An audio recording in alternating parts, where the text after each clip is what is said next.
un ancla inmutable.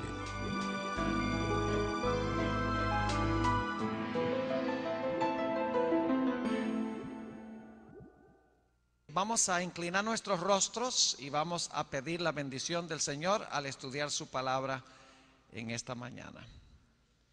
Padre Celestial, gracias te damos una vez más por la forma como te has manifestado durante esta semana. Confiamos que hoy no será diferente, que tu Espíritu Santo se manifestará con poder hoy y mañana al concluir esta semana de oración. Te doy gracias por las decisiones que han sido tomadas y te pido que en esta mañana nuevas decisiones puedan ser tomadas de parte de jóvenes, señoritas, hermanos de la comunidad, visitas. Toca cada corazón y cada mente. Habla individualmente a cada uno. Te lo pido en el nombre precioso de tu Hijo, Cristo Jesús. Amén. Quiero comenzar leyendo Apocalipsis, el capítulo 14 y el versículo 9. Apocalipsis 14 y el versículo 9.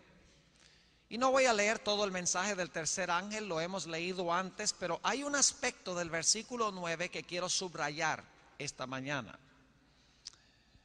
Dice allí: y el tercer ángel los siguió diciendo a gran voz: si alguno adora a la bestia y a su imagen y recibe la marca en su frente o en su mano, y luego habla de que se va a manifestar sobre esa persona la ira de Dios. Este versículo habla de la marca de la bestia que se coloca en la frente o en la mano derecha. Ahora, en el libro de Apocalipsis hay otra señal que también se coloca en la frente. Esa señal se menciona en Apocalipsis 7 y los versículos 1 al 4. Apocalipsis 7, 1 al 4. Y voy a leer rápidamente este pasaje. Después de esto vi a 4 ángeles en pie sobre los 4 ángulos de la tierra, que detenían los 4 vientos de la tierra, para que no soplase viento alguno sobre la tierra, ni sobre el mar, ni sobre ningún árbol. Vi también a otro ángel que subía de donde sale el sol, y tenía el sello del Dios vivo, y clamó a gran voz a los 4 ángeles, a quienes se les había dado el poder de hacer daño a la tierra y al mar, diciendo: no hagáis daño a la tierra, ni al mar, ni a los árboles, hasta que hayamos sellado en sus frentes a los siervos de nuestro Dios. El libro de Apocalipsis es un libro de contrastes. Hay el vino de la ira de Dios y el vino de Babilonia. Hay el mar de vidrio y el lago de fuego. La mujer pura de Apocalipsis 12 y la mujer ramera de Apocalipsis 17. Y aquí tenemos un contraste entre el sello de Dios y la marca de la bestia, que será la gran prueba final para el mundo. Es decir, si tú recibes la marca de la bestia, te vas a perder. Si recibes el sello de Dios, es una indicación de que eres salvo o eres salva. Es decir, es un asunto de vida o muerte, este asunto del sello de Dios y la marca de la bestia.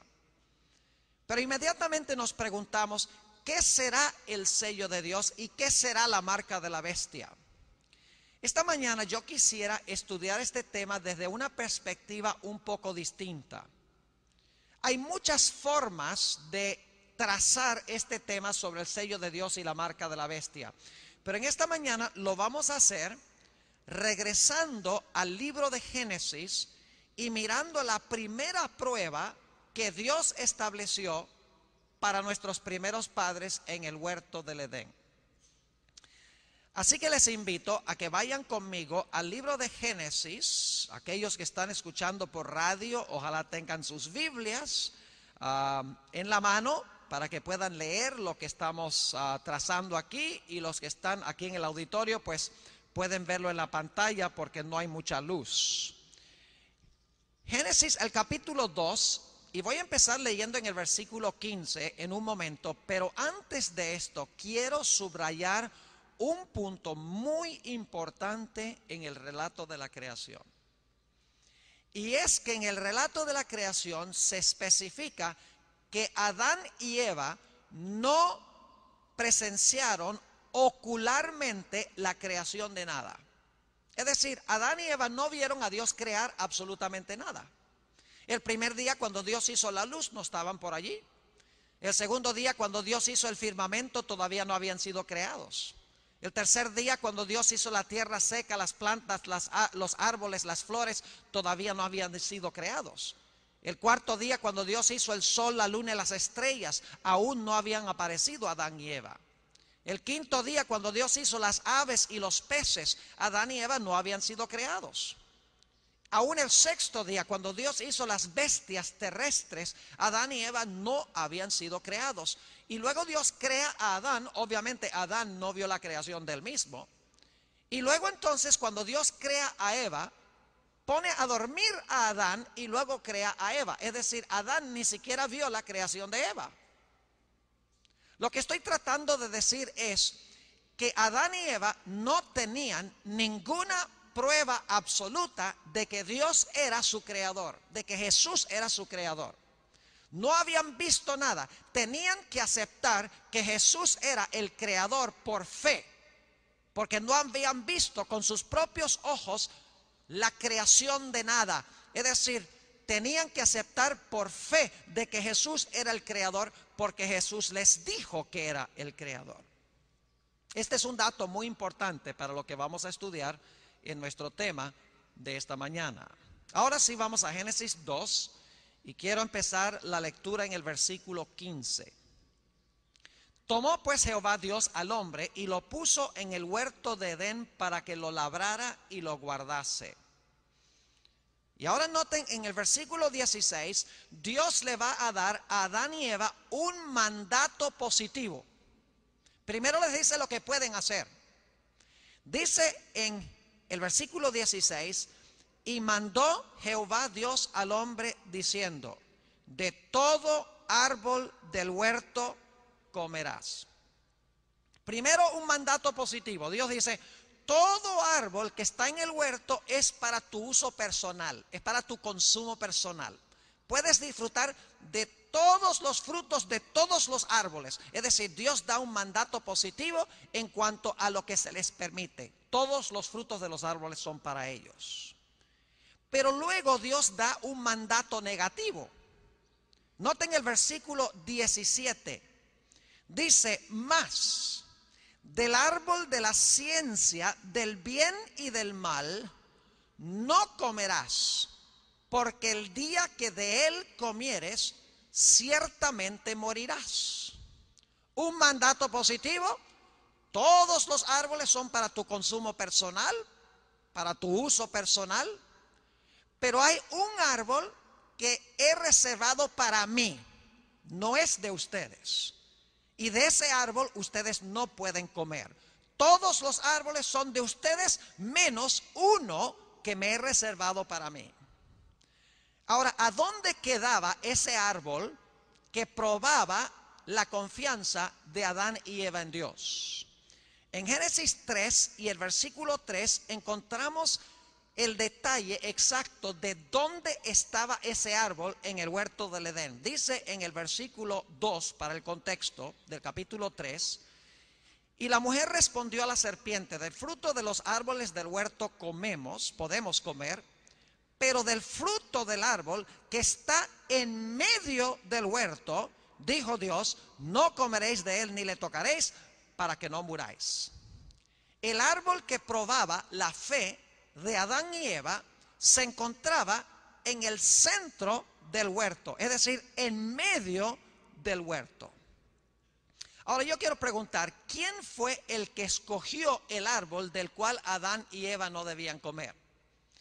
Dios le dijo a Adán y Eva, miren Adán y Eva, yo quiero que ustedes me reserven un árbol para mí. Yo quiero que ustedes me dediquen un árbol a mí. No coman de él, resérvenlo nada más con propósitos sagrados para mí. Escojan ustedes de cuál árbol no van a comer. ¿Fue así? No.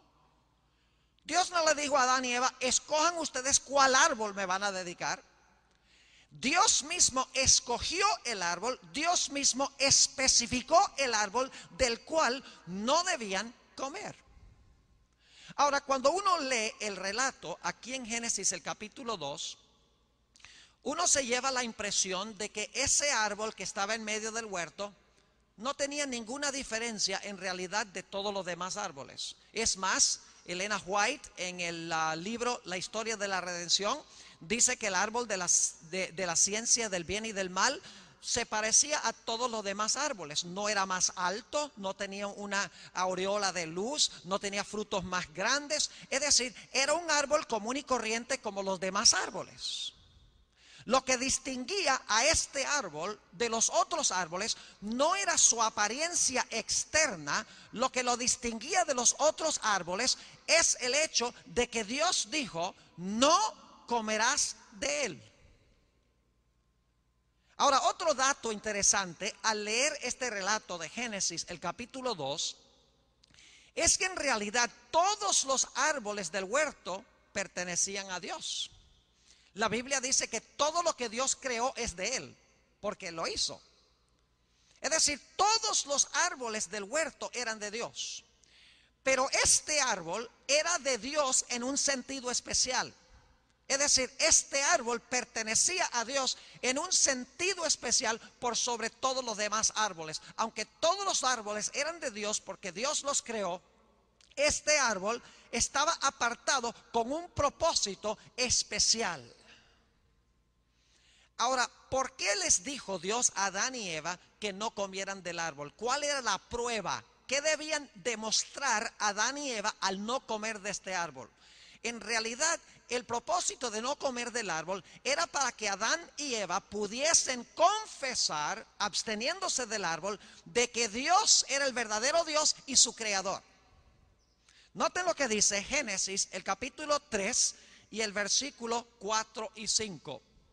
Entonces la serpiente dijo a la mujer, no moriréis, sino que sabe Dios que el día que comiereis de él, serán abiertos vuestros ojos y seréis como Dios, sabiendo el bien y el mal. Fíjense que había una distinción entre Dios, el creador, y las criaturas.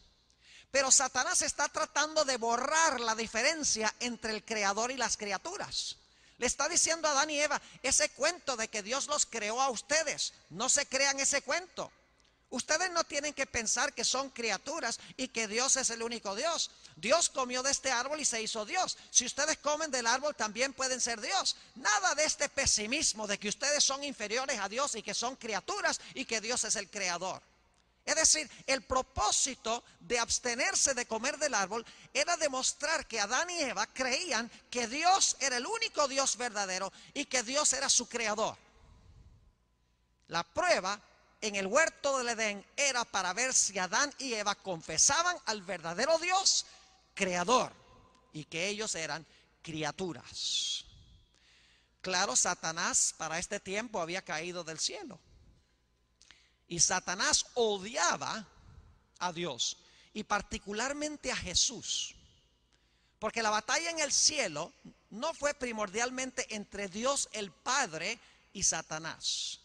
La guerra en el cielo fue primordialmente entre, como dice Apocalipsis 12, entre Miguel, el arcángel, que ya hemos identificado como Jesús, y Satanás.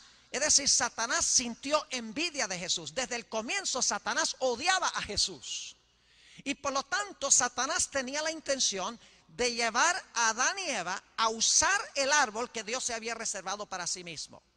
Era la intención de Satanás que Adán y Eva pisotearan la señal que Dios había dado, usando el árbol para su consumo personal, y de esa manera que pisotearan a Jesús y que olvidaran a Jesús, queriendo hacerse ellos Dios. Y tenía que lograr Satanás que ellos usaran lo que Dios se había reservado para él para su propio uso secular y personal. Ahora es interesante notar cuando Eva finalmente pecó, viene Dios al huerto y le pide una explicación. Y fíjense la explicación que da Eva en Génesis, el capítulo 3 y el versículo 13. Entonces Jehová Dios dijo a la mujer: ¿qué es lo que has hecho? Y dijo la mujer: la serpiente me engañó y comí. Yo pregunto, ¿la hubiera engañado la serpiente si Eva hubiera escogido sencillamente obedecer la palabra de Dios? Claro que no. La prueba era sencilla. Dios dijo: este arbolito es mío, no coman de él, lo he reservado, aunque se parece a los demás árboles, es mío en un sentido especial. Sencillamente no coman del árbol. Era muy fácil la prueba. Sencillamente significaba obedecer lo que Dios dijo, obedecer la palabra de Dios. Pero Satanás quería que desobedecieran la palabra de Dios. Y dice la Biblia que Satanás logró engañar a Eva. Ahora yo quiero pararme un momento aquí y quiero hacerles esta pregunta. ¿Qué necesita hacer usted para engañar a alguien? ¿Qué necesita hacer para engañar a alguien?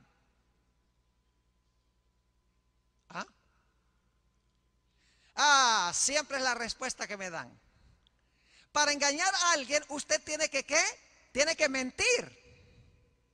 Ahora miren hacia adelante. ¿Me ven bien? Estoy aquí en la luz. Si no me ven, tienen que ir al oculista. Miren adelante, vamos a hacer un experimento. Yo ahora los voy a engañar a ustedes. ¿Ok? Los voy a engañar. Claro, si no están mirando no los voy a engañar. Tienen que mirar para yo engañarlos. Ustedes ven este traje que yo tengo puesto. Este traje es rojo. ¿Cuántos quedaron engañados? Solo si tienen daltonismo. Nadie fue engañado. ¿Mentí, sí o no? Claro que mentí. Pero las mentirotas no engañan. Las mentiras grandes, obvias, no engañan. Lo que engaña es cuando el error se asemeja lo más posible a la verdad. Les doy otro ejemplo. ¿Cuántos de ustedes han visto alguna vez un billete falso de 89 pesos? Se ríen. ¿Por qué no hay un billete falso de 89 pesos? Porque no hay un billete genuino de 89 pesos. El genio de los falsificadores es hacer un billete falso que se asemeje lo más posible al billete genuino. Ahí está el genio del engaño, es hacer que el error se parezca lo más posible a la verdad. Ahora yo pregunto, ¿qué viene primero? ¿Lo genuino y luego la falsificación? ¿O la falsificación y luego lo genuino? Ustedes ya saben. Primero viene la falsificación y luego lo genuino, ¿verdad?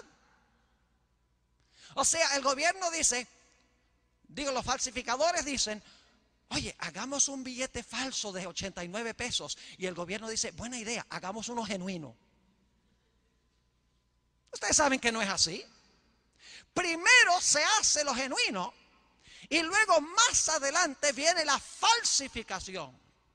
Y la falsificación, el genio de los falsificadores es hacer que lo que es falso se parezca lo más posible a lo que es verdadero. Y la falsificación siempre viene después de lo genuino. Recuerden estos detalles porque vamos a volver a ellos. Repasemos lo que hemos estudiado de Génesis. El hombre no vio a Dios crear absolutamente nada. Tenía que aceptar que Dios era el creador por fe. Dios da un mandato positivo. Todos los árboles del huerto son para tu uso personal, para tu uso común, diario. Un mandato negativo. Hay un árbol que me he reservado para mí. Ese árbol se encontraba en medio del huerto. Es decir, la prueba estaba en medio del huerto. El árbol fue escogido por Dios, fue una elección arbitraria de Dios. Dios podría haber escogido cualquier árbol, pero Dios especificó, este es aquel árbol del cual debes abstenerte. Aunque el árbol se veía igual que todos los demás árboles, lo que lo distinguía de los demás árboles es que Dios mismo lo apartó. Todos los árboles del huerto eran de Dios, pero este árbol era de Dios en un sentido especial. Respetar el árbol significaba respetar al Creador que había puesto esta ley en el huerto del Edén. Satanás odió esta señal y tenía que lograr que el hombre pisoteara la señal de Dios, desobedeciera a Dios, comiera de lo que le pertenecía a Dios, lo usara para su consumo personal, para que el hombre pecara. Y Eva se queja de que fue engañada por Satanás, porque Satanás hizo que el error se pareciera lo más posible a la verdad. Ahora, yo creo que los que son adventistas aquí saben para dónde vamos con esto. Vayan conmigo a Éxodo el capítulo 20. Dios hoy ha dado también otra prueba. Y al final de la historia será la gran prueba que va a dividir a toda la raza humana. Éxodo 20, en el versículo 8, y vamos a ir hasta el versículo 11. Acuérdate del día de reposo para santificarlo, del sábado para santificarlo. Quiero preguntarles algo antes de leer el siguiente versículo. ¿Tenemos nosotros alguna prueba absoluta hoy de que Dios es el creador? ¿Tenemos más pruebas hoy que lo que tenían Adán y Eva de que Dios es el creador? ¿Alguien aquí ha visto a Dios, vio a Dios crear este mundo? Al igual que Adán y Eva, nosotros no tenemos ninguna prueba absoluta de que Dios es el creador. No lo vimos y no lo oímos. Tenemos que creer que Dios es el creador, no porque lo vimos, no porque lo oímos, no porque lo palpamos, sino porque Dios sencillamente dice que es el creador. Es más, hoy en día tenemos menos probabilidad de creer que Dios es el creador porque ha entrado el pecado en el mundo y no solamente existe el bien, sino que existe el mal. Y por lo tanto la gente se confunde y dice, ¿cómo puede haber un Dios de amor, un Dios de misericordia, un Dios bondadoso cuando mire todo el mal que hay en el mundo? Es decir, la naturaleza nos habla menos de Dios hoy que en los días de Adán y Eva. Tenemos menos evidencia empírica, ocular, de que Dios es el creador. Nosotros, igual que Adán y Eva, tenemos que creer que Jesucristo fue el creador, no porque lo vimos, sino porque lo creemos. Tenemos fe. Ahora, fíjense que el cuarto mandamiento de la ley de Dios empieza con un mandato positivo. El capítulo 20 y el versículo 9 dice: 6 días trabajarás y harás toda tu obra. Es decir, 6 días son para tu uso personal. 6 días son para trabajar, para estudiar, para recrearte. 6 días son para tu uso personal. Como Dios dijo, todos los árboles del huerto son para tu consumo personal.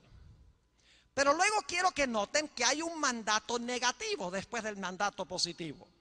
Dice en el versículo 10, mas el séptimo día es reposo o sábado para Jehová tu Dios. No hagas en él obra alguna, tú, ni tu hijo, ni tu hija, ni tu siervo, ni tu criada, ni tu bestia, ni tu extranjero que está dentro de tus puertas. Es decir, de todos los días, Dios se ha reservado uno para él. Así como de todos los árboles, Dios se reservó un árbol para él, del cual el hombre no debía participar. Así que en el cuarto mandamiento tenemos un mandato positivo. De todos los días puedes disfrutar un mandato negativo, pero hay un día que he reservado para mí que no debes usar tú. Ahora yo pregunto, ¿a dónde se encuentra el mandamiento que dice que debemos santificar el séptimo día sábado? se encuentra en el corazón de la ley de Dios, en el centro de la ley de Dios, así como el árbol se encontraba en el centro del huerto de Dios. Y alguno dirá, pastor, ¿cómo sabemos nosotros que el mandamiento del sábado está en el centro o en el corazón de la ley de Dios? Quiero compartir con ustedes una experiencia que tuve hace varios años cuando estaba estudiando en la Universidad de Andrews, en el estado de Michigan, en los Estados Unidos. Durante las vacaciones, cuando no estaba en clase, acostumbraba ir a la biblioteca porque tiene una biblioteca inmensa ya. Y me ponía a buscar en la sección teológica los nombres de los libros y el contenido de los libros uno por uno para ver si había material que yo podía fotocopiar para meter en mi archivo, porque yo sabía que no siempre iba a tener acceso a la biblioteca de Andrews y quería llevar la mayor cantidad de material posible. A veces pasaba hasta 8 horas sacando un libro, mirando a ver qué contenía, si había algo útil, y así sucesivamente, uno por uno. Y un día estaba en la biblioteca y recuerdo que fui a una sección donde había unos libros verdes bien grandes y gruesos. Y no sé qué es lo que me atrajo la atención, porque cuando yo veía un libro que no le veía posibilidades, ni siquiera lo sacaba del estante. El nombre de este libro era una colección, en realidad, ugarítica. El ugarítico es un idioma muerto de las épocas del Antiguo Testamento, en realidad de la época de la historia de Mesopotamia. Ugarítico. Y yo no sé qué fue lo que me atrajo la atención. Bajé el libro grande, difícil de cargar, lo llevé a la mesa, lo abrí y me di cuenta que había en ese libro retratos de descubrimientos arqueológicos que se habían hecho. Habían retratos de piedras, había retratos de diferentes cosas que habían desenterrado. Cuando llegué a cierta sección del libro, hay algo que me atrajo tremendamente la atención. Había varias fotos de tabletas que habían descubierto en una ciudad de Canaán con el nombre de Ugarit. Y lo que me atrajo de esas tabletas, la atención de esas tabletas, no fue una sola que descubrieron, sino muchas de ellas, es que en la tableta se encontraba un pacto entre un rey soberano y un rey súbdito de él. Era un pacto y el rey súbdito estaba prometiendo obediencia al rey soberano en ese pacto.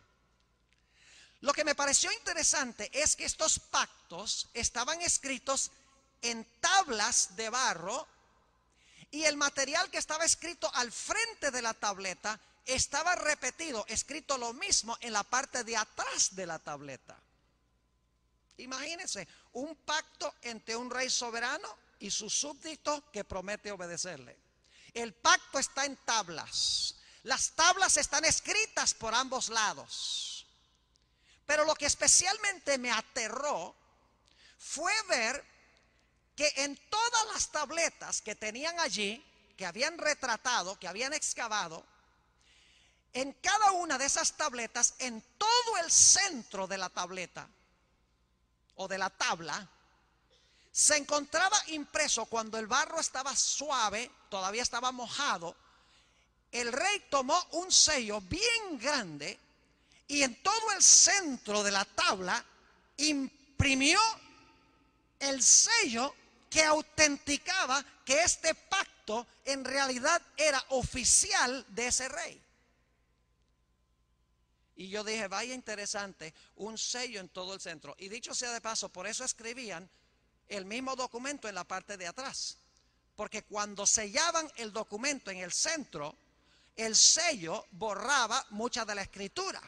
Así que lo que hacían era, en el otro lado escribían todo el documento. El un lado mostraba que el documento era auténtico porque tenía el sello, y en el otro lado podían leer el documento completo. Y me puse yo a pensar, yo he oído en cuanto a esto antes en alguna parte. Y me puse a investigar en la Biblia. Dicho sea de paso, estas tabletas fueron escritas en el mismo tiempo, el mismo periodo cuando fueron dados los 10 mandamientos. Era la costumbre dar leyes, dar pactos en ese tiempo de esa forma. Leí Deuteronomio 4, 12 y 13, donde dice que los 10 mandamientos fueron escritos en tablas. En este caso eran tablas de piedra. Leí que los 10 mandamientos eran el pacto entre Dios y su pueblo. En Éxodo 32, 15 y 16, que no voy a leer ahora, dice que las tablas, y muchos adventistas inclusive no conocen este detalle, dice que las tablas estaban escritas por ambos lados.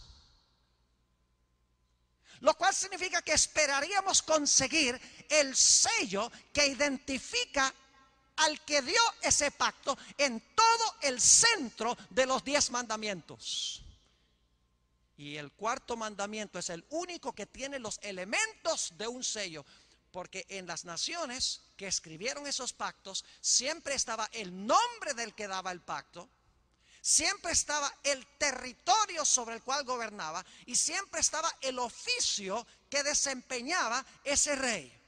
3 características, y no estamos hablando de sellos modernos, estamos hablando de los sellos en los pactos de los tiempos cuando fueron dados los 10 mandamientos. Si alguno está interesado, tengo una foto de una de esas tabletas aquí conmigo, la pueden ver al final, es supremamente interesante. ¿Recuerdan lo que hablamos de la semana de la creación? ¿Recuerdan que Dios puso su sello sobre la creación el 7º día? La creación está incompleta sin la firma. Es decir, el sábado es la firma de Dios, es el sello de Dios sobre su obra de la creación. Es el sello de Dios que se encuentra en todo el corazón de su santa ley.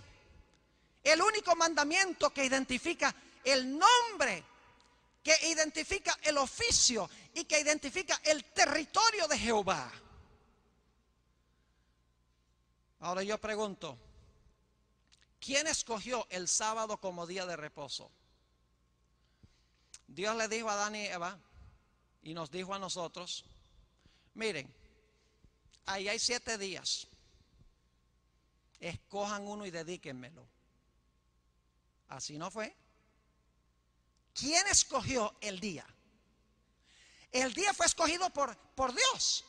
Dios dijo, mire, este árbol que está aquí, este es el que van a respetar.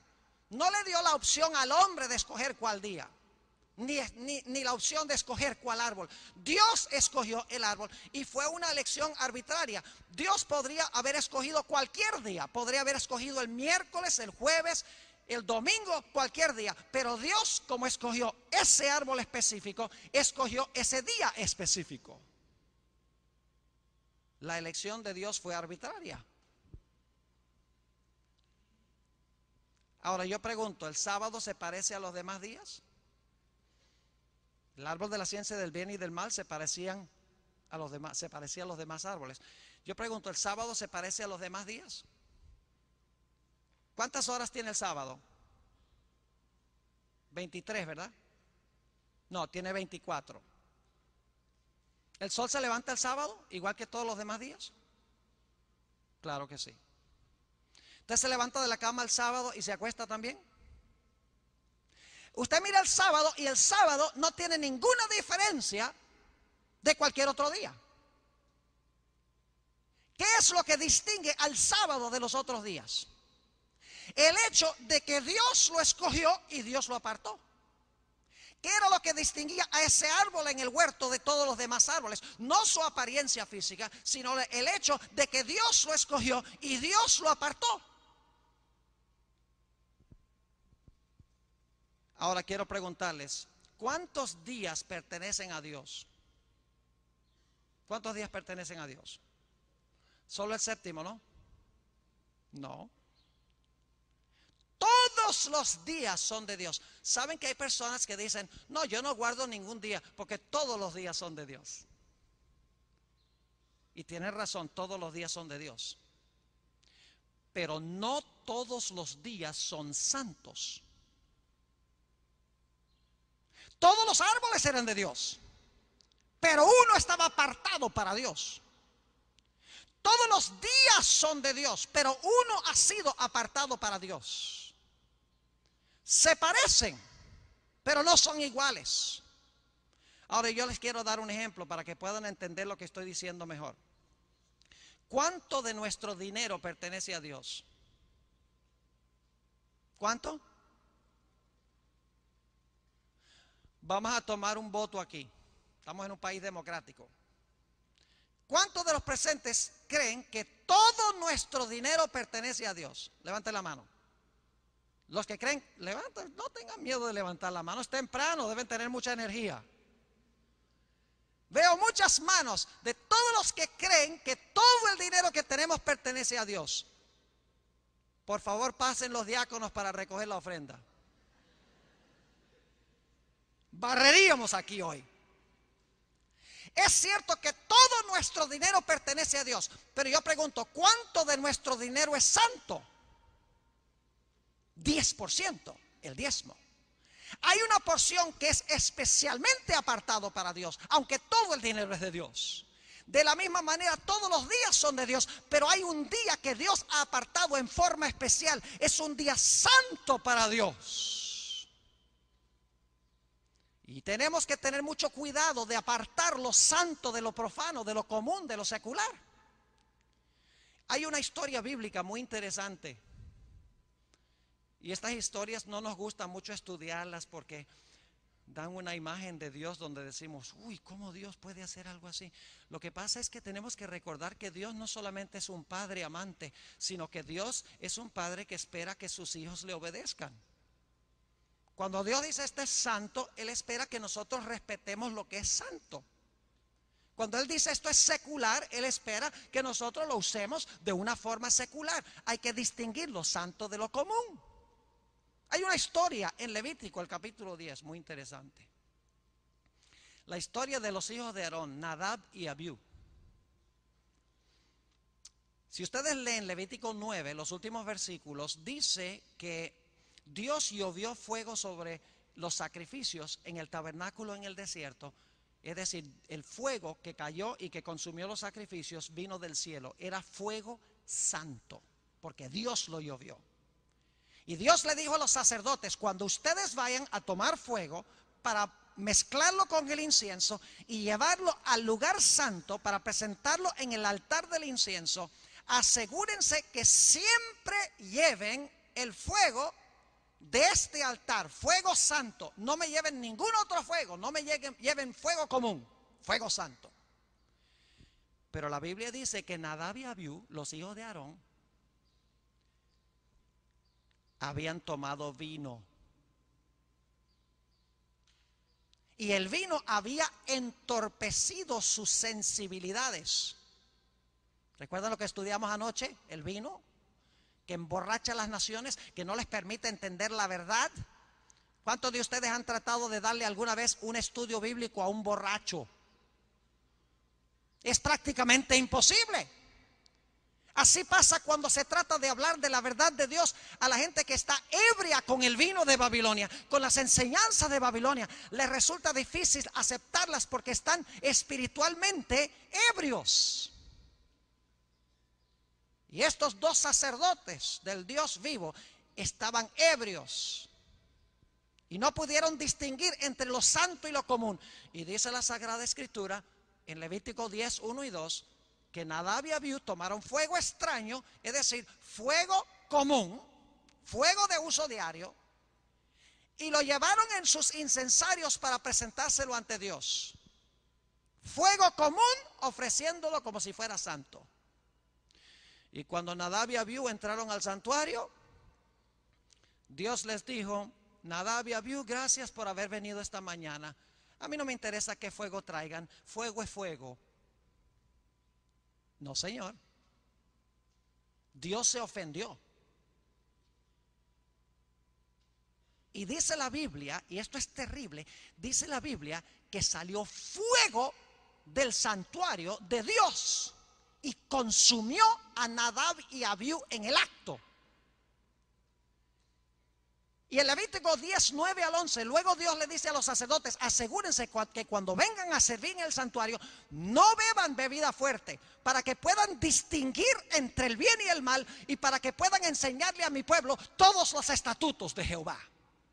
Es decir, la capacidad de discriminar entre lo bueno y lo malo y la capacidad de enseñar los estatutos de Jehová depende de tener una mente clara, no teniendo el vino de Babilonia, sino la verdad de Dios, porque el vino sin fermentar representa la verdad de Dios. El vino fermentado representa el error de Satanás.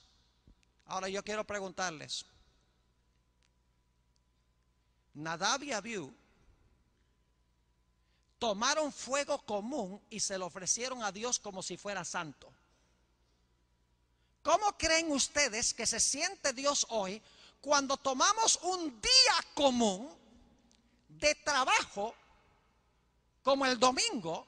Porque el domingo es uno de los 6 días de trabajo, es el primer día de la semana, el sábado es el séptimo. 6 días trabajarás y harás toda tu obra.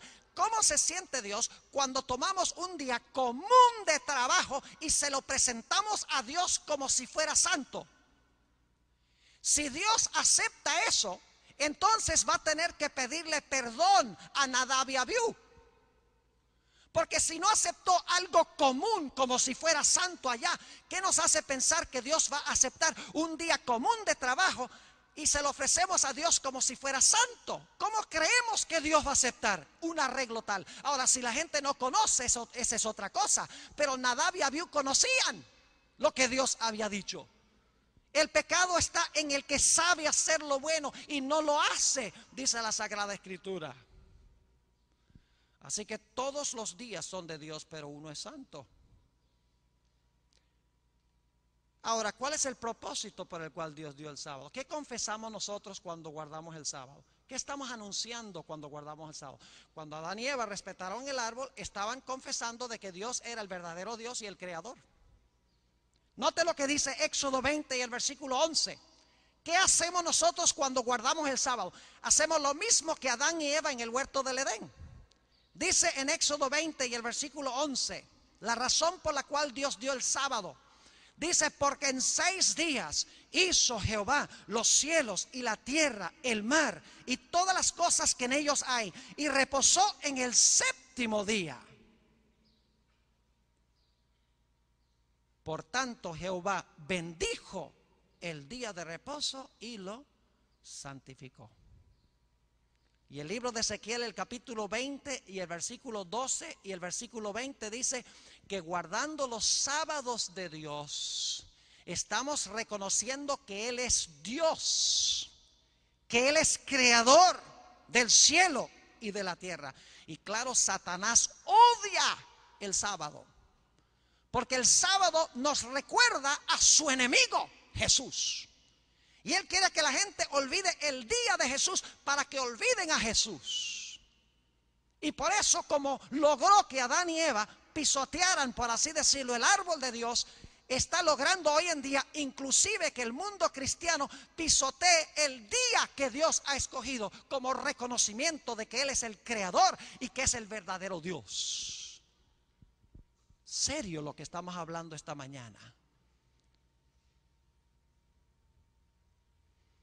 ¿Recuerdan la falsificación?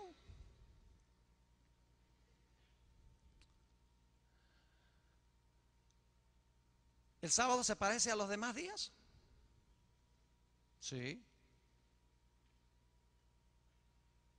¿El domingo se parece al sábado? Claro que sí. ¿Los dos tienen 24 horas? Claro. ¿El sol se levanta en ambos días? Claro. El mundo cristiano le ofrece un día de adoración a Dios y hay gente también que le ofrece el otro día de adoración a Dios. Claro que sí. Pareciera que el domingo y el sábado son iguales. Ahora fíjense que Dios escogió el sábado. ¿Creen ustedes que más adelante en la historia Satanás va a implementar un día rival al sábado? Para todo lo que Dios tiene verdadero, Satanás tiene una falsificación. Se los puedo mostrar bíblicamente. Todo lo que Dios tiene verdadero, Satanás tiene una falsificación. Y la falsificación es, y el genio, mejor dicho, del falsificador, es hacer que lo falso se parezca lo más posible a lo genuino. Y el domingo es un día igualito que el sábado. No solo eso, sino que la falsificación viene después de lo genuino. ¿Cuál fue el día original, genuino, de reposo que Dios hizo en el huerto del Edén antes del pecado? El sábado. Hemos de esperar entonces más adelante en la historia un día que es una falsificación del día sábado, donde la gente cree que está honrando a Dios, están honrando a Jesús, están adorando a Dios, están yendo a la iglesia y dicen, yo estoy honrando a Dios, cuando en realidad es lo contrario, porque es una falsificación. Mis apreciados jóvenes y hermanos, la Biblia nunca dice que el domingo es santo. La Biblia nunca dice que debemos honrar el domingo porque Cristo resucitó ese día. La Biblia nunca dice que es un día en que se nos requiere ir a la iglesia.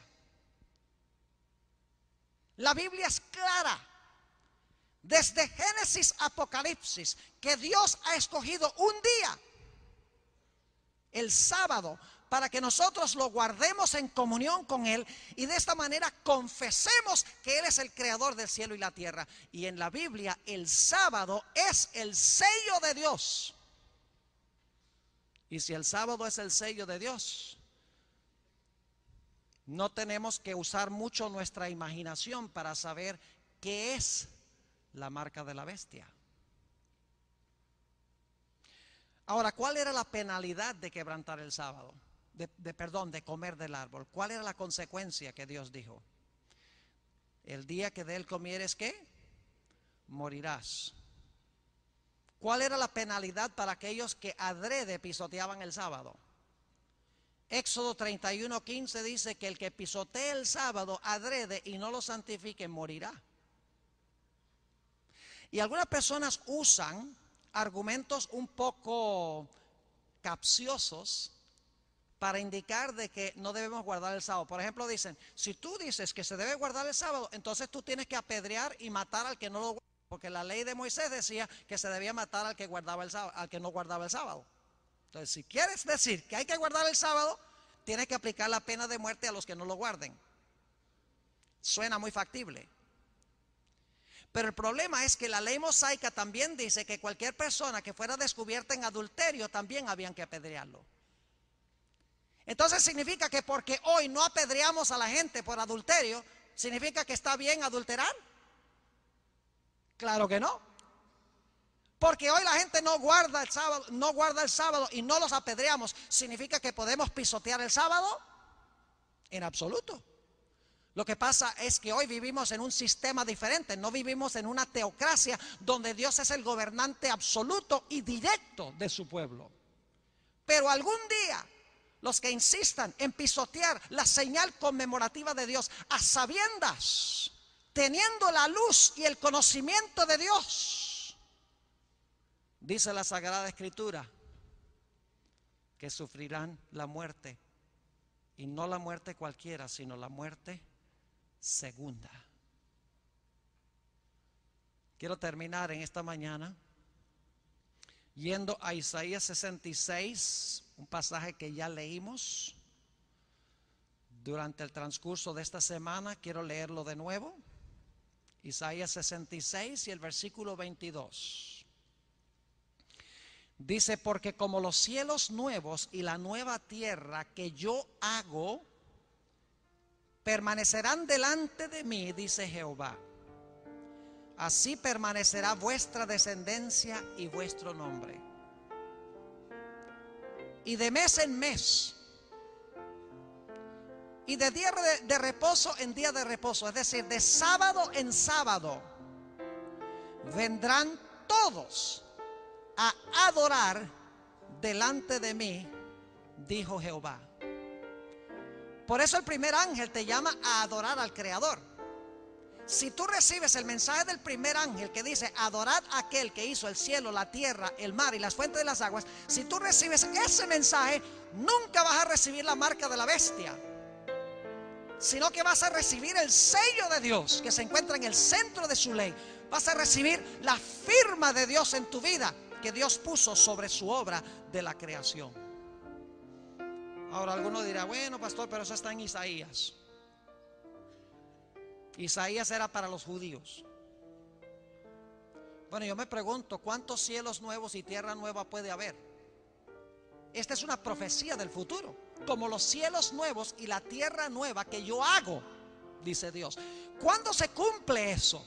Que Dios hace cielos nuevos y tierra nueva, y vamos a ir de mes en mes y de sábado en sábado. El libro de Apocalipsis lo deja muy claro. Apocalipsis, el capítulo 21 y el versículo 1 y 2. Vi un cielo nuevo y una tierra nueva, lo mismo que en Isaías, porque el primer cielo y la primera tierra pasaron y el mar ya no existía más. Y yo, Juan, vi la santa ciudad, la nueva Jerusalén, donde vamos a ir a adorar, dicho sea de paso, descender del cielo de Dios, dispuesta como una esposa ataviada para su marido. Apocalipsis 22 y el versículo 1 y 2 agrega detalles.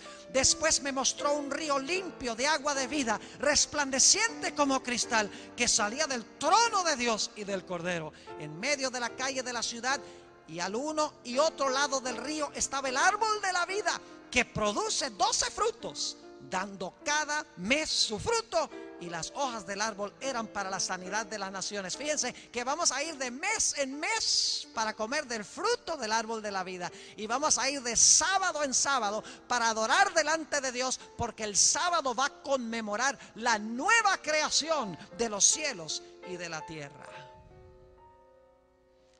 Tan espectacular es esto. Algunas personas dicen, pastor, en la tierra nueva, en el cielo no va a haber ciclo de tiempo, no va a haber días, ni meses, ni años. Porque el Apocalipsis 21, 23 dice que en la ciudad no hay necesidad de la luz del sol ni la luz de la luna. Sí, pero noten que el texto dice, en la ciudad no hay necesidad de sol ni luna. El sol y la luna marcan los días y los meses. No es que no haya sol ni luna, sino que en la ciudad, no en la tierra, en la ciudad no hay necesidad, dice Apocalipsis, de sol ni de luna, porque la luz de Dios opaca aún la luz del sol. Ahora, mis apreciados hermanos jóvenes, visitas, lo que he hablado esta mañana les puede parecer muy drástico. Da la impresión de que Dios nos obliga a guardar el sábado. No quiero que se vayan con esa impresión. El sábado, la observancia del sábado sí es una obligación de Dios. Como Dios dice, no tendrás dioses ajenos delante de mí. Como Dios dice, no te harás imagen. Como Dios dice, no cometerás adulterio. Pero debemos recordar que estos mandatos son dados a personas que han aceptado a Jesús, que tienen la ley escrita en el corazón. Es decir, si Jesús escribe su ley en tu corazón, los mandatos de Dios se vuelven espontáneos en nuestra vida, porque nos sale obedecer a Dios. Es decir, si tú amas a Jesús, tú no vas a recibir la marca de la bestia. Si tú amas a Jesús, tú vas a recibir el sello de Dios, porque va a ser tu deleite guardar el santo sábado, para pasar ese tiempo, 24 horas completas en comunión con tu querido Jesús. Nos gusta pasar tiempo con los que amamos, ¿verdad que sí? Yo he visto algunos novios aquí bien pegaditos en este plantel, y nunca están mirando el reloj. Se acabó el tiempo. ¿Qué va? Mientras más tiempo, mejor. Y si pueden robarle algunos minutos a la clase a donde tienen que ir para pasar tiempo juntos, están contentos y alegres. Así debe ser con el sábado. Cuando el sábado comienza el viernes en la tarde, cuando se oculta el sol, no debemos estar corriendo a última hora. ¿Oyeron, adventistas? Debemos cuidar los bordes del sábado. Media hora antes debemos decir, en media hora llega el novio. Llega mi novio, y vamos a pasar todo todo el día sábado juntos, en comunión, gozando del compañerismo uno con el otro. Y cuando termina el sábado, no debemos hacer, como decimos en Colombia, bajar el sol a sombrerazos. Y mirando cuándo terminará el sábado para que podamos hacer nuestras actividades del sábado en la noche. Que va, debemos cuidar el borde cuando termina el sábado. Y decir, ay, se está acabando el sábado. Y Dios ahora se va a trabajar, porque Dios trabaja, reposa el sábado. Se va a ir, ay Señor, quédate por favor unos minuticos más. Y cuidamos el borde para que Jesús se quede un poco más con nosotros. El sábado es Jesús. El propósito del sábado es pasar ese día con Jesús. Y la razón por la cual el mundo cristiano ha rechazado el sábado es porque ellos no están viendo el sábado de la Biblia. Están viendo el sábado de los fariseos y creen que el sábado de los fariseos es el sábado del Señor. El sábado de los fariseos es una tergiversación, es una distorsión del sábado. No es el sábado bíblico. Yo aborrezco el sábado de los fariseos, igual que el mundo cristiano. Pero porque el sábado de los fariseos era falso, no significa que el sábado del Señor está en la misma categoría. Imagínense ustedes cuando Jesús sanaba a los enfermos. Los fariseos decían, no es lícito sanar a los enfermos en sábado. Es decir, Dios quiere que los enfermos sufran el sábado. Pero los mismos que le decían a Jesús, no te es lícito sanar en sábado, cuando Jesús lo sanaba, dice que hacían tramas para matarlo el sábado. Ahora imagínense ustedes, está mal sanar en sábado, pero está bien planear matar a alguien en sábado. Eran legalistas. Para ellos era solo el sábado. Habían olvidado al Señor del sábado. Y nosotros los adventistas y los no adventistas que me escuchan por radio y que ven por televisión, debemos recordar que el sábado sin Cristo no vale nada. El sábado es para pasar el día con Jesús. Y saben que aquellos que disfrutan el espíritu del sábado, cuando venga el tiempo de angustia y la prueba con respecto al sábado y al domingo, nada los va a sacudir, porque tienen una comunión estrecha con Jesús que han desarrollado todos los días, sí, pero especialmente han desarrollado en el sábado, el día de reposo del Señor Jesús. Qué glorioso este día que nos ha dado el Señor para reabastecer nuestras fuerzas espirituales. Tristemente, la mayoría del mundo cristiano está pisoteando la señal de Dios. Dice, no importa cuál día tú le ofrezcas a Dios. Es como decirle a Adán que Adán y Eva podían escoger cuál árbol le iban a dedicar ellos a Dios. Cuando Dios dice séptimo día, quiere decir séptimo día. Cuando Dios dice sábado, quiere decir sábado, no quiere decir otro día. Debemos aceptar las pautas que Dios ha establecido. Él ha dado el día y la hora cuando se va a encontrar con nosotros. Y si nosotros lo amamos, vamos a respetar esa hora y ese día para pasar el día con Él. Así de sencillo es. El sábado es cuestión de amor. Yo quiero preguntar en esta mañana, ¿cuántos de los presentes quieren decirle al Señor Jesús, Señor Jesús, te doy gracias por tu santo día, ese día de comunión contigo, para reabastecer mis fuerzas espirituales? ¿Quieren decirle a Jesús, gracias Señor Jesús por este glorioso día? Qué privilegio, lo vamos a empezar dentro de unas pocas horas. No solamente son 24 horas de restricciones, son 24 horas de comunión con Jesús. Ahora quiero hablar específicamente con aquellas personas en nuestro medio que posiblemente desconocían lo que estamos hablando en esta mañana. Desconocían la tremenda importancia del sábado, del séptimo día que Dios ha establecido como día de comunión con Él. Hay alguien en esta mañana que quiere decirle al Señor Jesús, Señor, yo no conocía muchas de estas cosas. No he estado guardando hasta este momento tu santo día como debe ser, pero por tu gracia y por tu poder yo quiero disfrutar de ese reposo que tú me das durante ese día. ¿Hay alguien aquí en esta mañana que quiere decir eso levantando la mano en este momento? Quiero tener una oración con usted en esta mañana. ¿Alguien en esta mañana que cabe dentro de esta categoría? que desea decirle al Señor Jesús, no les voy a mandar a pasar al frente, pero quiere decirle a Jesús, yo quiero experimentar el gozo de la observancia de tu santo sábado? ¿Alguien? No puedo ver también a los que están allá afuera en la congregación. Posiblemente la mayoría de los que asisten a esta hora de la mañana son miembros de la iglesia adventista, conocen del sábado, han estado pasando ese día con Jesús. Pero si tú no estás en esa categoría, te quiero pedir que por favor tomes tu decisión esta mañana de que tú vas a dedicar tu vida a Jesús y vas a tomar tu decisión de tomar este tiempo, el séptimo día completo, para tener comunión con el Señor Jesús. Qué glorioso día nos ha dado el Señor, ¿verdad? Por eso se llama santo. Delicias. El sábado no es un día de restricciones y prohibiciones, es un día delicioso, es un día bendito de Jehová. Quiero en esta mañana concluir con una palabra de oración. Por favor, reflexiona sobre lo que hemos hablado. Esta será la gran prueba final. Si vamos a ser leales a Dios, observando su santo día y pasando ese tiempo con Él, o si escogemos la rebelión contra Él, escogiendo otro plan que Dios no ha establecido. Oremos. Padre Celestial, te damos gracias en esta mañana por el mensaje que tú nos has dado de tu santa palabra.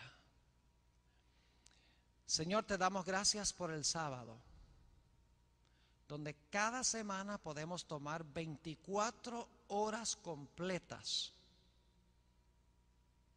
para tener comunión con Jesús.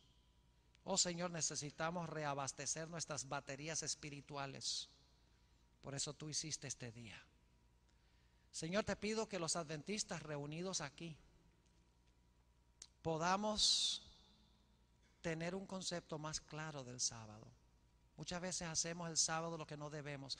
Ayúdanos, Señor, a guardarlo como tú quieres, enfocada nuestra mente solo en Jesús, en nada secular.